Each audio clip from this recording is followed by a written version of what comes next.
जय हिंद दोस्तों। तो देखिए, इंफॉर्मेशन असिस्टेंट, सूचना सहायक exam, programmer exam, computer network की एमसीक्यू की सीरीज़ चल रही है और बहुत ही महत्वपूर्ण क्वेश्चन के बारे में हम चर्चा कर रहे हैं। जो प्रीवियस वीडियोस है, जो न्यू व्यूअर्स मुझसे जुड़ रहे हैं, रोज़ लगातार सब्सक्राइबर की संख्या बढ़ रही है, उन सबसे निवेदन है कि जो प्रीवियस वीडियोस है उनको आप ज़रूर एक बार देखिए। ये जो सीरीज़ है उसको शुरू से लेके लास्ट तक ज़रूर देखिए। ओके, इस सीरीज़ को करने से आपके कंसेप्ट बिल्कुल क्लियर होने वाले हैं और एग्ज़ाम की जो आपकी तैयारी है वो बहुत अच्छी होने वाली है। डेफिनेटली अगर आप इन क्वेश्चंस को करते हो तो आप सभी को बहुत ज़्यादा फ़ायदा होने वाला है। हम क्वेश्चन की सीरीज़ के अंदर अब आगे चलते हैं और क्वेश्चन देखिए क्या दिया हुआ है हमारे पास। Which of the following statement is true? निम्न में से कौन सी पंक्तियाँ है वो सही दी हुई है। तो देखिए, क्वेश्चन करें उससे पहले मैंने आपको ईथरनेट फ्रेम फॉर्मेट के बारे में एक वीडियो के अंदर अच्छे से बताया हुआ है। उसका जो लिंक है मैं यहाँ पे आई बटन के अंदर दे दूँगा, राइट साइड के अंदर आपको मिल जाएगा, उसको आप ज़रूर देख लीजिए। जिसके अंदर ईथरनेट फ्रेम फॉर्मेट के अंदर मैंने आपको अच्छे से बताया हुआ है, जहाँ आपकी ईथरनेट फ्रेम फॉर्मेट को पार्ट्स के अंदर डिवाइड किया गया है। जो सबसे पहला आपका पार्ट है वो है आपका प्रीएम्बल बीट, फिर है आपका स्टार्ट ऑफ फ्रेम डिलीमीटर, फिर है आपका डेस्टिनेशन मैक एड्रेस, फिर है आपका सोर्स मैक एड्रेस, और उसके बाद है आपके टाइप, और यहाँ पे आपको मिलेगा डेटा, और लास्ट में फ्रेम को आपको मिलेगा CRC। ये फ्रेम आपकी इस तरीके से है, ठीक है। इस तरीके से आपकी फ्रेम जा रही है, ये मतलब स्टार्टिंग पॉइंट है और इसका ये एंडिंग पॉइंट है। आई बात समझ में?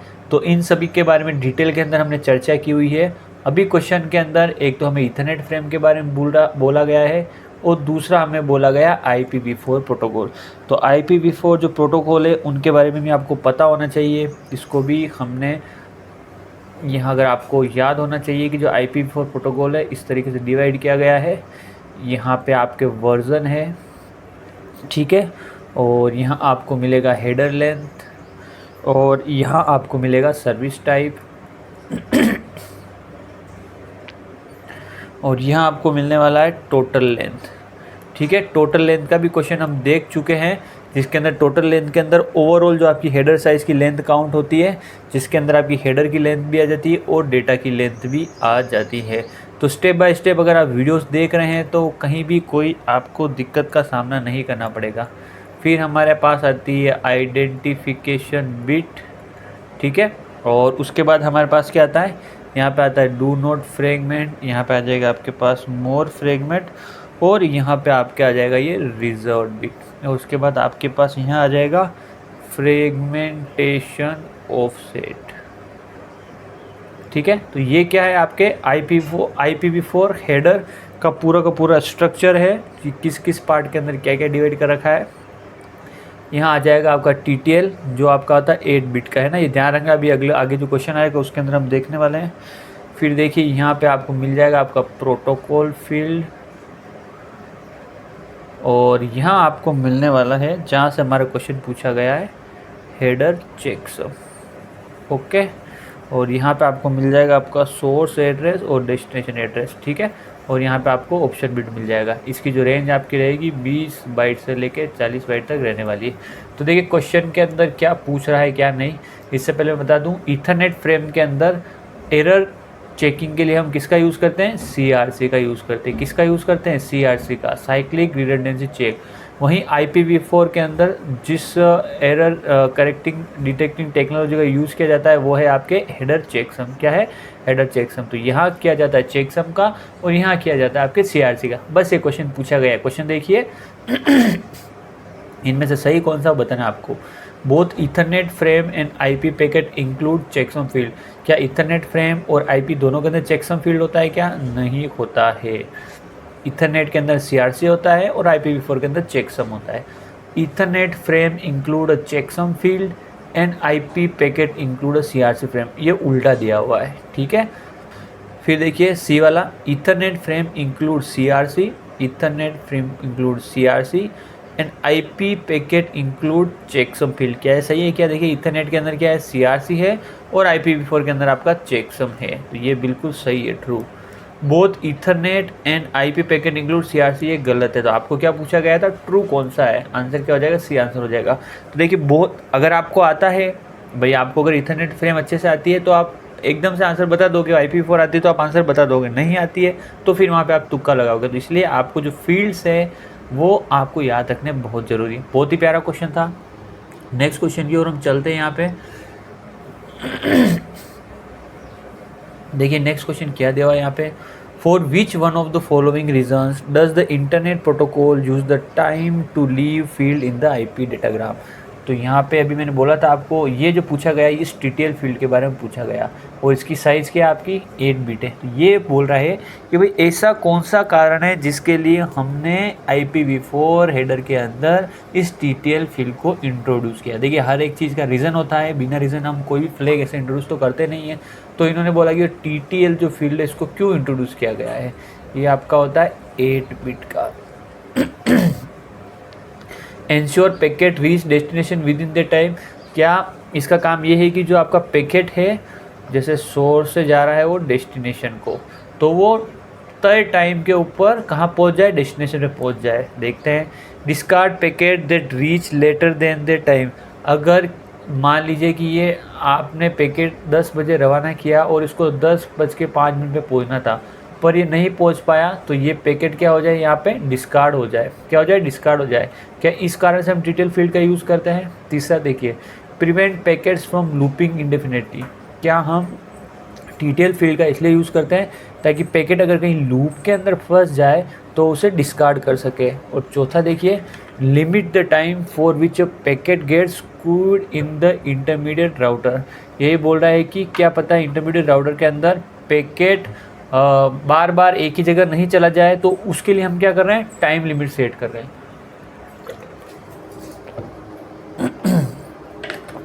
तो देखिए यहाँ पे, ensure packet reach destination with in time, नहीं, टाइम का यहाँ पे कोई कंसेप्ट नहीं है।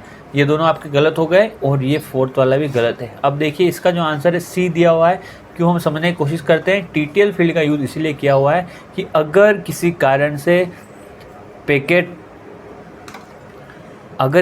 जो पैकेट आपने भेजा है वो कहीं रास्ते के अंदर जहाँ भेजना है वहाँ ना जाके और रास्ते के अंदर क्या हो गया, किसी लूपिंग वाली कंडीशन के अंदर फंस गया है। कहाँ फंस गया, किसी नेटवर्क के अंदर लूप के अंदर फंस गया है। ओके, जैसे ये सोर्स है और यहाँ पे इस सोर्स से बहुत सारे डेस्टिनेशन कनेक्टेड है इस तरीके से। अब पैकेट जाना था इस सोर्स से, कहाँ जाना था, इस रिसीवर के पास जाना था। पर क्या हुआ, किसी भी कारण से फॉर एनी रीज़न पैकेट जो है आपका यहाँ से रवाना हुआ, वो यहाँ गया, ठीक है, यहाँ से इस राउटर के पास गया, इस राउटर से इस राउटर के पास गया, इस राउटर से फिर से इस राउटर के पास गया, यहाँ से यहाँ गया, यहाँ से फिर यहाँ गया, यहाँ से यहाँ गया। इस तरीके से ये पैकेट इनडेफिनेटली ये जो एक नेटवर्क है उसके अंदर किसी कारण से फंस चुका है।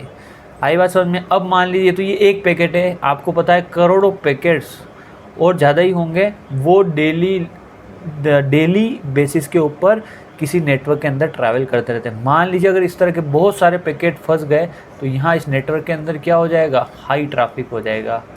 क्या हो जाएगा, यहाँ पे हाई ट्रैफिक हो जाएगा, जिसको हम क्या बोलते हैं, कंजेशन। ये सेम उसी तरह की स्थिति है जैसे हम क्या कर रहे हैं, किसी मेले के अंदर जाते हैं।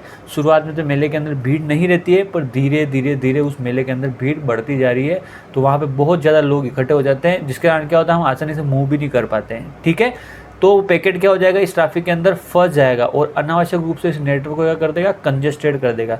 इस चीज़ को रोकने के लिए क्या एक उपाय निकाला गया कि हम क्यों ना हर एक पैकेट के ऊपर TTL फील्ड को इंट्रोड्यूस करें। टाइम टू लीव मतलब कितने समय तक आपका पैकेट जिंदा रहेगा।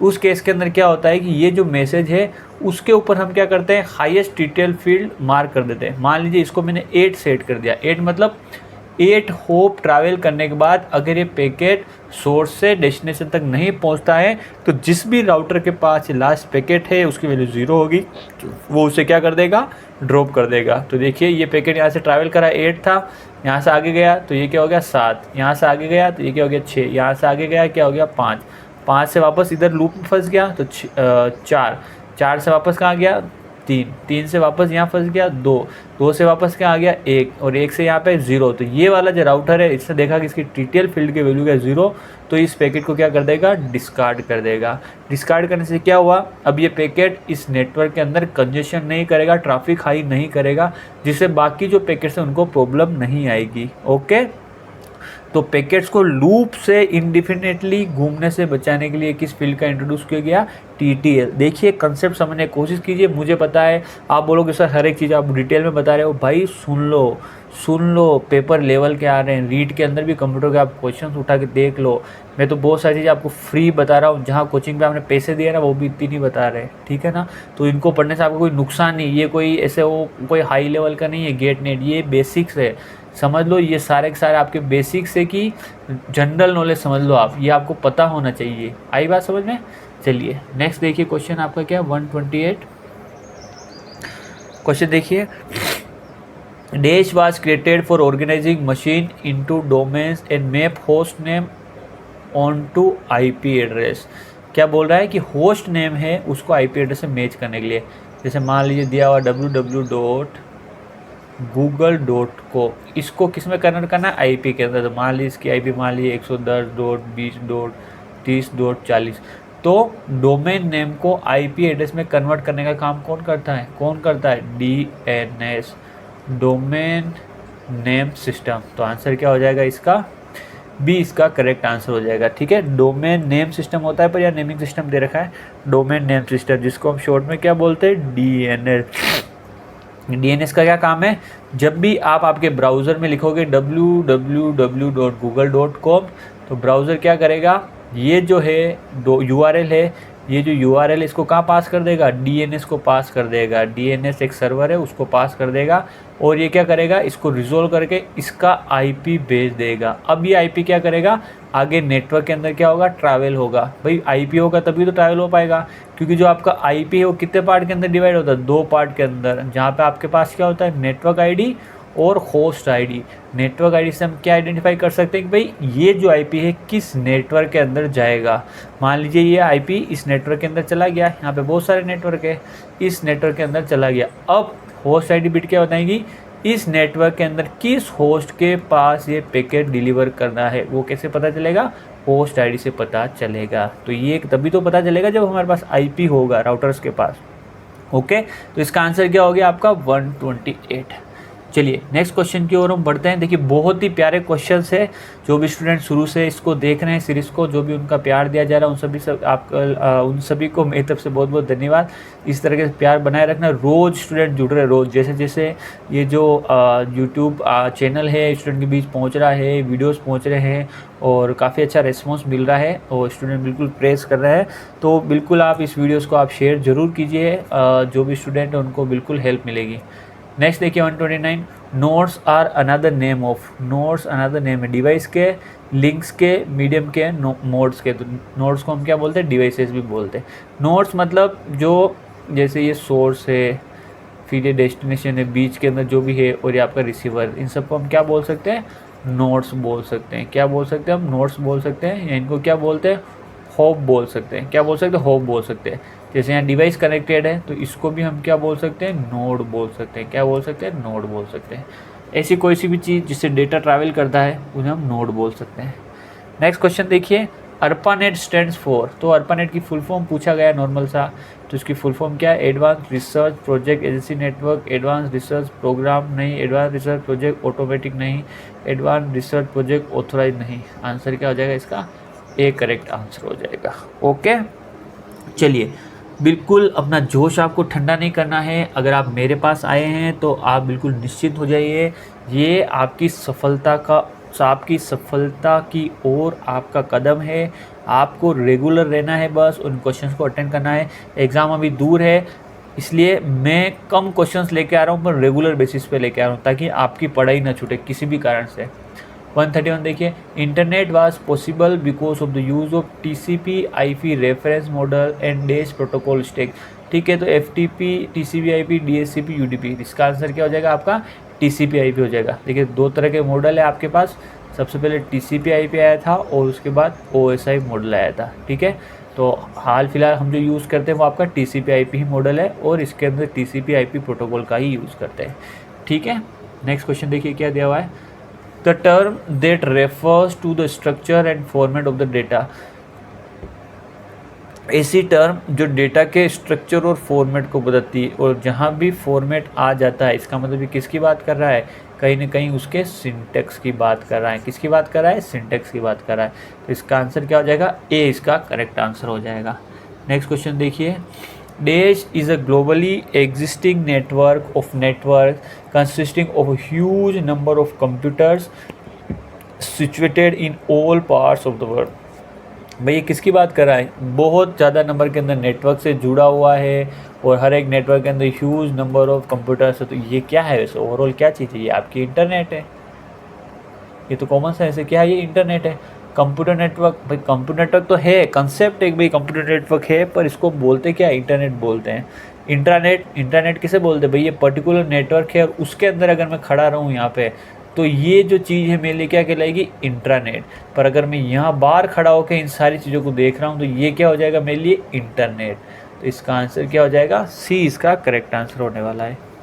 नेक्स्ट क्वेश्चन की ओर हम बढ़ते हैं, देखिए क्या दिया हुआ है। The parameter that refers to the set of rules that govern data communications are. तो देखिए किसकी बात कर रहा है, सेट ऑफ रूल्स की बात कर रहा है जो डेटा कम्युनिकेशन को सुचारू बनाते हैं। फोरम, स्टैंडर्ड, एजेंसी और प्रोटोकॉल। तो देखिए स्टैंडर्ड भी होता है, पर स्टैंडर्ड हम किसके लिए डिफाइन करते हैं, जो जैसे हार्डवेयर कंपोनेंट्स है, जैसे IEEE स्टैंडर्ड है, जो हमारे पास सॉकेट क्या यूज़ करेंगे, किस साइज़ का होने वाला है, किस किस तरह के हम पोर्ट्स यूज़ करने वाले हैं, वो कहाँ आ गए, आपके स्टैंडर्ड में आ गए। पर अगर हम सेट ऑफ रूल्स की बात कर रहे हैं तो उसे हम क्या बोलेंगे, प्रोटोकॉल्स। क्या बोलेंगे हम उनको, प्रोटोकॉल बोलने वाले हैं। नेक्स्ट देखिए क्या दिया हुआ question, D Arpa stand for. अब डी अर्पा की फुल फॉर्म क्या है, ये क्वेश्चन भी आया हुआ है। ये क्वेश्चन मेरे ख्याल से आईए एग्जाम के अंदर मैंने देखा हुआ है कि डी अर्पा की फुल फॉर्म पूछी गई है, या शायद ये किसी रीट एग्जाम के अंदर मैंने देखा हुआ है ना। Data advance research project agency network, advance research project defence नहीं, डेटा नहीं। इसका जो आंसर है आपका क्या है, defence advance research project agency. ठीक है, क्या है, defence advance research project agency. तो ये इसकी फुल फॉर्म आपकी रहने वाली है। ओके, तो यहाँ पे आज का वीडियो मैं समाप्त करता हूँ। देखिए बच्चों, स्टूडेंट्स, मेरे दोस्तों, जो भी आप मुझे समझते हो, ओके, तो ये जो वीडियो सीरीज़ में लेके आ रहा हूँ आपके लिए काफ़ी हेल्पफुल रहने वाली है। अगर आपको लगता है कि सर सही में मेहनत कर रहे हैं तो लाइक कर दो यार वीडियो को आराम से। मेरे ख्याल से आपको लाइक करना चाहिए और आपको शेयर भी करना चाहिए। बहुत सारे स्टूडेंट करते भी इसको, जिससे मुझे काफ़ी सपोर्ट मिलता है, थोड़ा मोटिवेशन मिलता है। और जो भी कमेंट्स आपके हैं, बिल्कुल जो भी, अगर आपको कोई भी प्रॉब्लम आती है या अच्छा लगता है, अच्छा लगे बुरा लगे, कमेंट जरूर कीजिए। कमेंट करने से क्या है कि फीडबैक मिलता है। आप जानते हो ना, फीडबैक सेड आपने पढ़ी ना, सॉफ्टवेयर इंजीनियरिंग या सिस्टम एनालिसिस डिज़ाइन, इसमें फीडबैक मैकेनिज्म काम करता है। फीडबैक से क्या रहता है कि पता चलता है कि सामने वाले को क्या समझ में आ रहा है क्या नहीं। क्योंकि देखिए ये तो कैमरा है, मुझे कंप्यूटर के ऊपर बैठ के बनाना पड़ता है, तो आपका चेहरा तो दिखता नहीं है जिससे मैं अपने आप को देख सकूं कि क्या आपको कितना समझ में आ रहा है नहीं। ओके, ठीक है, पर आपका जो रेस्पॉन्स मिल रहा है वो बिल्कुल पॉजिटिव मिल रहा है, मुझे बिल्कुल आपका पॉजिटिव रेस्पॉन्स मिल रहा है। इसी तरीके से आप रेस्पॉन्स देते रहिए, मैं वीडियोज़ डालता रहूँगा। ओके, मिलते हैं हमारे नेक्स्ट वीडियो के अंदर। Thank you.